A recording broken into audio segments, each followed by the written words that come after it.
Hello दोस्तों, क्या हाल है। आप देख रहे हैं इंपॉर्टेंट और सचोट न्यूज, जहां मिलती हैं आपको देश और दुनिया की तमाम बड़ी खबरें सबसे पहले और सबसे विश्वसनीय रूप में। कृपया वीडियो को लाइक और चैनल को सब्सक्राइब करें और कमेंट बॉक्स में जरूर बताइए कि आप ये वीडियो कहां से देख रहे हैं। तो चलिए शुरू करते हैं आज के वीडियो को। इंसाफ मिला, ब्रह्मोस इंजीनियर निशांत अग्रवाल जासूसी के आरोपों से बरी। ब्रह्मोस मिसाइल सेंटर के पूर्व वैज्ञानिक निशांत अग्रवाल को 7 साल बाद बॉम्बे हाईकोर्ट ने जासूसी के आरोपों से बरी कर दिया है। कोर्ट ने पाया कि उन पर पाकिस्तान के लिए जासूसी का कोई इरादा साबित नहीं हुआ। रिहा होने के बाद निशांत अग्रवाल ने कहा, आखिरकार मुझे और मेरे परिवार को इंसाफ मिला। इस हनी ट्रैप के कारण उनका करियर खतरे में पड़ गया था। पुतिन से मुलाकात न कराने पर राहुल ने सरकार को घेरा। रूस के राष्ट्रपति व्लादिमीर पुतिन के भारत दौरे से पहले लोकसभा में नेता प्रतिपक्ष राहुल गांधी ने सरकार पर निशाना साधा है। उन्होंने कहा कि यह देश की परंपरा और प्रोटोकॉल रहा है कि विदेशी गणमान्य व्यक्ति नेता प्रतिपक्ष से मिलते हैं, लेकिन सरकार नहीं चाहती कि विपक्ष के लोग विदेशी प्रतिनिधियों से मुलाकात करें। राहुल गांधी ने जोर देकर कहा कि विपक्ष भी देश का प्रतिनिधित्व करता है। भोपाल झील में अब कश्मीर जैसी शिकारा सेवा शुरू। मध्य प्रदेश के मुख्यमंत्री डॉक्टर मोहन यादव ने आज भोपाल की बड़ी झील में शिकारा सेवा का लोकार्पण किया। इसके तहत 20 शिकारे उतारे गए, जिससे पर्यटक कश्मीर की डल झील जैसा अनुभव ले सकेंगे। मुख्यमंत्री ने कहा कि यह पहल भोपाल को वाटर टूरिज्म हब के रूप में स्थापित करेगी, जिससे पर्यटन के साथ साथ पर्यावरण और रोजगार को भी बढ़ावा मिलेगा। अंतर्राष्ट्रीय चीता दिवस पर पीएम मोदी ने दी शुभकामनाएं। अंतर्राष्ट्रीय चीता दिवस पर प्रधानमंत्री नरेंद्र मोदी ने देशवासियों और वन्यजीव प्रेमियों को शुभकामनाएं दी। उन्होंने कहा कि भारत को कई चीतों का घर होने पर गर्व है और यह सफलता समर्पित चीता मित्रों के सहयोग से मुमकिन हुई है। पीएम ने कहा कि प्रोजेक्ट चीता देश की इकोलॉजिकल विरासत को बहाल करने में कामयाब रहा है और उन्होंने लोगों से चीतों को देखने के लिए भारत आने का अनुरोध किया। बाबरी बयान पर टीएमसी विधायक हुमायूं कबीर सस्पेंड। बाबरी मस्जिद पर विवादित बयान देने के कारण टीएमसी विधायक हुमायूं कबीर को पार्टी से निलंबित कर दिया गया है। दिलचस्प बात यह है कि जब उन्हें सस्पेंड किया गया तब वह मुख्यमंत्री ममता बनर्जी की एक बैठक में शामिल थे। निलंबन के बाद कबीर ने टीएमसी से इस्तीफा देने और 22 दिसंबर को नई पार्टी बनाने का ऐलान किया है, जिससे पश्चिम बंगाल की राजनीति में हलचल तेज हो गई है।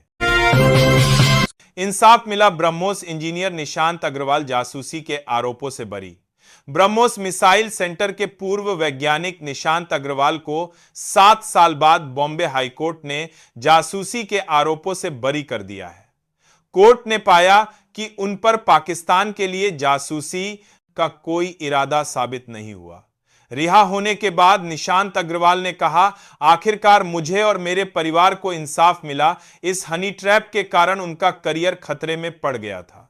पुतिन बाबरी मस्जिद बनाने पर टीएमसी विधायक अड़े, कांग्रेस का नया प्रस्ताव। पश्चिम बंगाल के टीएमसी विधायक हुमायूं कबीर ने 6 दिसंबर को मुर्शिदाबाद में बाबरी मस्जिद का शिलान्यास करने की घोषणा कर बड़ा विवाद खड़ा कर दिया है। पार्टी ने उनके बयान से किनारा करगी कोई बाबरी मस्जिद बनार के पंदरी बले खराग लिया है। इस बीच कांग्रेस ने विधायक को मस्जिद बनाने के बजाय उस जगह अस्पताल बनाने का प्रस्ताव सामने रखा है। यह घटना अगले साल होने वाले विधानसभा चुनावों से पहले सियासी सरगर्मी बढ़ा रही है। ममता सरकार ने रोकी कोलकाता मेट्रो की रफ्तार, केंद्र का आरोप। केंद्रीय रेल मंत्री अश्विनी वैष्णव ने संसद में बताया कि पश्चिम बंगाल की ममता सरकार के असहयोग के कारण कोलकाता मेट्रो के कई प्रोजेक्ट या तो रुक गए हैं या धीमी गति से चल रहे हैं। केंद्र ने आरोप लगाया कि राज्य सरकार भूमि अधिग्रहण और अनाधिकृत दुकानों को हटाने जैसे मामलों में सहयोग नहीं कर रही है। केंद्र ने दावा किया कि 2014 से 2025 के बीच मेट्रो का विस्तार 45 किलोमीटर तक हुआ है। पुतिन के दौरे से पहले भारत रूस दोस्ती की झलक। रूस के राष्ट्रपति व्लादिमीर पुतिन आज अपने 2 दिन के भारत दौरे पर आ रहे हैं। इस दौरे से पहले दिल्ली के रशियन हाउस में दोनों देशों के दशकों पुराने सदाबहार संबंधों को दर्शाती एक फोटो प्रदर्शनी आयोजित की गई। यह प्रदर्शनी इंदिरा अटल से लेकर मोदी तक की दोस्ती और ब्रह्मोस से लेकर S-400 तक के सैन्य सहयोग को तस्वीरों के जरिए दिखाती है, जिससे संबंधों में और मजबूती आने की संभावना है। जमीन घोटाले में सीएम हेमंत सोरेन को बड़ी राहत। झारखंड हाईकोर्ट ने मुख्यमंत्री हेमंत सोरेन को कथित लैंड स्कैम से जुड़े एड मामले में बड़ी राहत दी है। कोर्ट ने उन्हें MP बानस MLA कोर्ट में व्यक्तिगत पेशी से छूट प्रदान कर दी है। सोरेन ने निचली अदालत के पेशी आदेश को चुनौती दी थी, जिसे हाईकोर्ट में स्वीकार कर लिया। अब सोरेन की तरफ से उनके वकील ही प्रतिनिधित्व कर सकेंगे। वाराणसी में पुतिन का अनूठा स्वागत, फोटो की उतारी आरती। रूस के राष्ट्रपति व्लादिमीर पुतिन के भारत दौरे को लेकर प्रधानमंत्री मोदी के संसदीय क्षेत्र वाराणसी में गजब का उत्साह दिखा। पुतिन के दिल्ली पहुंचने से पहले लोगों ने उनके फोटो की आरती उतारी और स्वागत मार्च निकाला। लोगों ने भारत और रूस की दोस्ती की ओर मजबूत होने की कामना की। आयोजकों ने कहा कि दोनों देश विश्व शांति और स्थिरता के लिए काम कर रहे हैं। पुतिन दौरे से पहले भारत यूएस में 7,995 करोड़ की डिफेंस डील। रूसी राष्ट्रपति व्लादिमीर पुतिन के भारत दौरे से ठीक पहले भारत और अमेरिका के बीच 7,995 करोड़ की बड़ी डिफेंस डील हुई है। भारतीय रक्षा मंत्रालय ने यह समझौता अमेरिकी कंपनी लॉकहीड मार्टिन के साथ किया है। इस डील के तहत MH-60 सीहॉक हेलीकॉप्टर खरीदे जाएंगे, जो भारतीय नौसेना की समुद्री क्षमताओं को जबरदस्त बढ़ावा देंगे। संसद में अस्सलाम वालेकुम का नारा स्पीकर ओम बिरला ने दी कड़ी चेतावनी। संसद के शीतकालीन सत्र में बुधवार को लोकसभा स्पीकर ओम बिरला उस वक्त नाराज हो गए जब जय श्री राम के नारों के बीच अस्सलाम वालेकुम सर की आवाज आई। स्पीकर ने दोनों पक्षों के सांसदों को सदन की गरिमा बनाए रखने के लिए कड़ी चेतावनी दी। उन्होंने स्पष्ट कहा कि सदन में इस तरह की नारेबाजी नहीं होनी चाहिए। लालू परिवार के लिए आज का दिन अहम, कोर्ट सुनाएगा फैसला। आरजेडी प्रमुख लालू प्रसाद यादव, उनके बेटे तेजस्वी यादव और पत्नी राबड़ी देवी के लिए आज का दिन अहम है। लैंड फॉर जॉब मामले में दिल्ली की राउज एवेन्यू स्थित स्पेशल CBI कोर्ट आज आरोप तय करने पर फैसला सुना सकती है। पिछली सुनवाई को दस्तावेजों की गहन समीक्षा के लिए कोर्ट ने फैसला आज तक के लिए टाल दिया था। तिहाड़ के कैदियों का हुनर आएगा। छात्रों के काम दिल्ली सरकार ने सरकारी स्कूलों में फर्नीचर की कमी दूर करने के लिए एक बड़ा फैसला लिया है। मुख्यमंत्री रेखा गुप्ता की कैबिनेट ने तिहाड़ सेंट्रल जेल फैक्ट्री से 10 शून्य डुअल डेस्क खरीदने के प्रस्ताव को मंजूरी दी है। सरकार का मानना है कि इससे छात्रों को बेहतर सुविधा मिलेगी और साथ ही जेल में बंद कैदियों के लिए रोजगार और पुनर्वास के अवसर भी पैदा होंगे। जमीन घोटाले में सीएम हेमंत सोरेन को बड़ी राहत। झारखंड हाईकोर्ट ने मुख्यमंत्री हेमंत सोरेन को कथित लैंड स्कैम से जुड़े एड मामले में बड़ी राहत दी है। कोर्ट ने उन्हें MP बानस MLA कोर्ट में व्यक्तिगत पेशी से छूट प्रदान कर दी है। सोरेन ने निचली अदालत के पेशी आदेश को चुनौती दी थी, जिसे हाईकोर्ट में स्वीकार कर लिया। अब सोरेन की तरफ से उनके वकील ही प्रतिनिधित्व कर सकेंगे। वाराणसी में पुतिन का अनूठा स्वागत, फोटो की उतारी आरती। MP में स्थानीय भाषा में शिक्षा, CM मोहन यादव का निर्देश। मुख्यमंत्री डॉक्टर मोहन यादव ने स्कूल शिक्षा विभाग की समीक्षा बैठक में निर्देश दिया कि नई शिक्षा नीति के अनुसार मध्य प्रदेश में 12 स्थानीय भाषाओं में शिक्षा व्यवस्था के प्रयास किए जाएं। उन्होंने कहा कि यह जनजाति बहुल क्षेत्रों के लिए जरूरी है। CM यादव ने अनुपस्थित शिक्षकों की पड़ताल नई तकनीक से करने और लैपटॉप लाभार्थी विद्यार्थियों की संख्या बढ़ाने के भी निर्देश दिए। झारखंड में सियासी कयास, JMM बीजेपी गठबंधन की इनसाइड स्टोरी। झारखंड के मुख्यमंत्री हेमंत सोरेन के दिल्ली दौरे के बाद बीजेपी और JMM के बीच संभावित गठबंधन के कयास लगाए जा रहे हैं। माना जा रहा है कि यह CM सोरेन के लिए सियासी मजबूरी हो सकती है जिससे उन्हें जमीन घोटाले से जुड़े मनी लॉन्ड्रिंग मामले में राहत मिल सके। वहीं बीजेपी को भी इस गठबंधन से अगले साल होने वाले पश्चिम बंगाल चुनाव में फायदा मिलने की संभावना है। जमीन घोटाले में सीएम हेमंत सोरेन को बड़ी राहत। झारखंड हाईकोर्ट ने मुख्यमंत्री हेमंत सोरेन को कथित लैंड स्कैम से जुड़े एड मामले में बड़ी राहत दी है। कोर्ट ने उन्हें एमपी बानस एमएलए कोर्ट में व्यक्तिगत पेशी से छूट प्रदान कर दी है। सोरेन ने निचली अदालत के पेशी आदेश को चुनौती दी थी, जिसे हाईकोर्ट में स्वीकार कर लिया। अब सोरेन की तरफ से उनके वकील ही प्रतिनिधित्व कर सकेंगे। वाराणसी में पुतिन का अनूठा स्वागत, फोटो की उतारी आरती। रूस के राष्ट्रपति पंजाब में 400 करोड़ का जापानी निवेश स्किल सेंटर बनेगा। पंजाब के औद्योगिक विकास को बढ़ावा देते हुए मुख्यमंत्री भगवंत मान के नेतृत्व वाली सरकार ने जापान की कंपनी टॉपन स्पेशलिटी फिल्म्स के साथ 400 करोड़ के निवेश का समझौता किया है। समझौते के तहत कंपनी स्किल एक्सीलेंस सेंटर स्थापित करेगी। मुख्यमंत्री मान ने कहा कि यह साझेदारी हुनरमंद युवाओं को प्रशिक्षण देने और राज्य में रोजगार के नए अवसर पैदा करने पर केंद्रित होगी।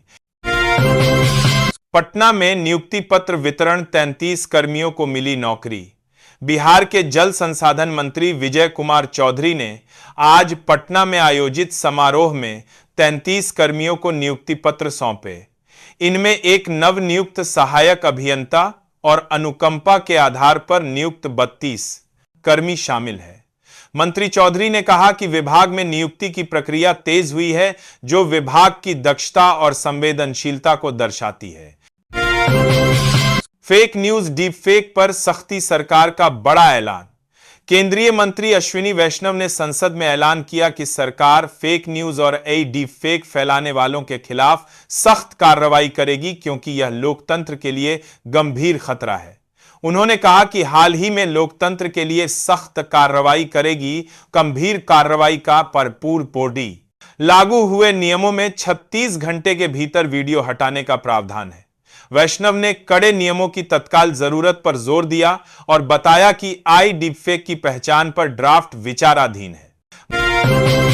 महिला बाल विकास योजनाएं जन जन तक पहुंचे सीएम मोहन यादव। मुख्यमंत्री डॉक्टर मोहन यादव ने महिला एवं बाल विकास विभाग की समीक्षा बैठक में निर्देश दिए कि विभाग की योजनाएं बच्चों और महिलाओं के स्वस्थ सर्वांगीण विकास और महिला सशक्तिकरण पर क्या ग्रह होगा, केंद्रित होनी चाहिए।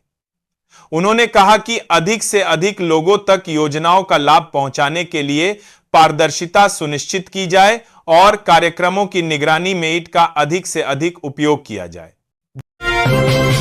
जाति जनगणना बहुजनों के साथ खुला विश्वासघात।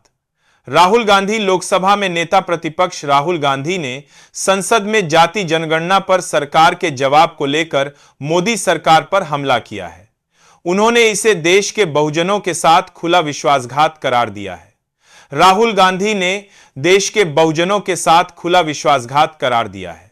गांधी ने आरोप लगाया कि सरकार के पास न कोई ठोस रूपरेखा है, न समयबद्ध योजना और न ही दूसरे राज्यों की सफल जनगणना से सीखने की इच्छा है, जो सरकार की नीयत पर सवाल खड़े करता है। बंगाल 32 शून्य शिक्षकों को हाईकोर्ट से बड़ी राहत, अब बीजेपी जाएगी।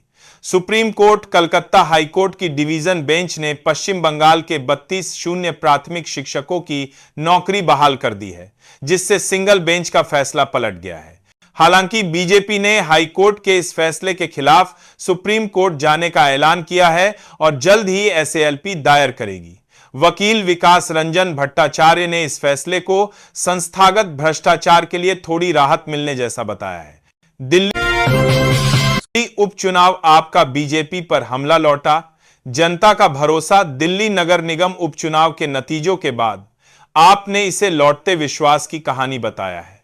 पार्टी के राष्ट्रीय संयोजक अरविंद केजरीवाल ने कहा कि 3 सीटों पर जीत ने स्पष्ट कर दिया है कि दिल्ली का जन समर्थन तेजी से आपकी ओर मजबूत हो रहा है। उन्होंने कहा कि दिल्ली बहुत जल्द वापस सकारात्मक राजनीति और अच्छे कामों की तरफ लौट रही है। पीएम मोदी ने बंगाल बीजेपी सांसदों को दिया जीत का मंत्र। सर प्रक्रिया पर कही ये बात। प्रधानमंत्री नरेंद्र मोदी ने आज संसद भवन में पश्चिम बंगाल के बीजेपी सांसदों से मुलाकात की और सर प्रक्रिया पर फीडबैक लिया। पीएम मोदी ने कहा कि सर शुद्धिकरण की प्रक्रिया है और यह होनी ही है। उन्होंने सांसदों को निर्देश दिया कि वे इस प्रक्रिया को जटिल न बनाएं और जमीन तक यही साफ संदेश पहुंचाएं। साथ ही उन्होंने आगामी चुनावों में जीत के लिए कड़ी मेहनत करने की सीख भी दी। बाबरी मस्जिद पर अड़े। हुमायूं कबीर का कच्चा चिट्ठा बाबरी मस्जिद के शिलान्यास की घोषणा करने वाले टीएमसी विधायक हुमायूं कबीर को पार्टी ने निष्कासित कर दिया है। उन्होंने 6 दिसंबर 2025 को मुर्शिदाबाद के बेलडांगा में मस्जिद का शिलान्यास करने का ऐलान किया था। इस विवाद के बाद कबीर ने अपनी अलग पार्टी बनाने और विधानसभा चुनाव में 131 सीटों पर लड़ने की घोषणा की है। बीजेपी और कांग्रेस दोनों ने उनके इस कदम का विरोध किया है। सर, फॉर्म नहीं भरा तो क्या वोटर लिस्ट से नाम कटेगा? मतदाता सूची के विशेष गहन पुनरीक्षण के तहत फॉर्म जमा करने की अंतिम तारीख 11 दिसंबर है। लाखों मतदाताओं के मन में यह आशंका है कि फॉर्म न भरने पर क्या उनका नाम कट जाएगा। चुनाव आयोग ने स्पष्ट किया है कि फॉर्म भरने की तारीख चूकने पर भी घबराने की जरूरत नहीं है। आप 16 दिसंबर को ड्राफ्ट वोटर लिस्ट आने के बाद जनवरी 2026 तक दावा आपत्ति दर्ज कर अपना नाम फिर से जुड़वा सकते हैं। मायावती की नोएडा रैली रद्द आमजन की दिक्कत बनी वजह। बहुजन समाज पार्टी प्रमुख मायावती ने 6 दिसंबर को नोएडा में होने वाली अपनी विशाल जनसभा अचानक रद्द कर दी है। यह रैली बाबा साहेब डॉक्टर भीमराव अंबेडकर के महापरिनिर्वाण दिवस पर होनी थी। मायावती ने सोशल मीडिया पर बताया कि वाईपी सुरक्षा इंतजामों के कारण आम लोगों, महिलाओं और बच्चों को भारी दिक्कत होती, घंटों इंतजार करना पड़ता और धक्का मुक्की भी होती। पुतिन बोले, पीएम मोदी किसी के दबाव में आने वाले नहीं। रूसी राष्ट्रपति व्लादिमीर पुतिन ने प्रधानमंत्री नरेंद्र मोदी का खुला समर्थन करते हुए कहा है कि वे किसी के दबाव में आने वाले नेताओं में से नहीं हैं। पुतिन ने मोदी के नेतृत्व की प्रशंसा की और भारत रूस के बीच मजबूत संबंधों पर जोर दिया। उन्होंने यह भी बताया कि दोनों देशों के बीच 90% से अधिक द्विपक्षीय व्यापारिक समझौते सफलतापूर्वक पूरे हो चुके हैं। इंडिगो की 300 उड़ानें फिर रद्द एयरपोर्ट्स पर। यात्रियों का गुस्सा। इंडिगो एयरलाइंस ने आज भी देश भर में लगभग 300 उड़ानें रद्द कर दी, जिससे दिल्ली, मुंबई और हैदराबाद समेत कई हवाई अड्डों पर यात्रियों की लंबी कतारें लग गईं। कर्मचारियों की कमी को उड़ानें रद्द होने का मुख्य कारण बताया जा रहा है। यात्रियों में भारी गुस्सा है क्योंकि एयरलाइन ने उनके लिए कोई वैकल्पिक व्यवस्था नहीं की है, जिससे उनकी परेशानी काफी बढ़ गई है। बाबरी मस्जिद बनाने का ऐलान महंगा पड़ा। टीएमसी विधायक हुमायूं कबीर पार्टी से सस्पेंड। तृणमूल कांग्रेस के विधायक हुमायूं कबीर को पार्टी ने निलंबित कर दिया है। उन्होंने पश्चिम बंगाल के मुर्शिदाबाद जिले में बाबरी मस्जिद बनाने का ऐलान किया था और कहा था कि इसके लिए उन्हें इस्तीफा भी देना पड़े तो वह देंगे। उनके इस विवादित बयान और जिद के कारण पार्टी ने उन पर यह कड़ी कार्रवाई की है।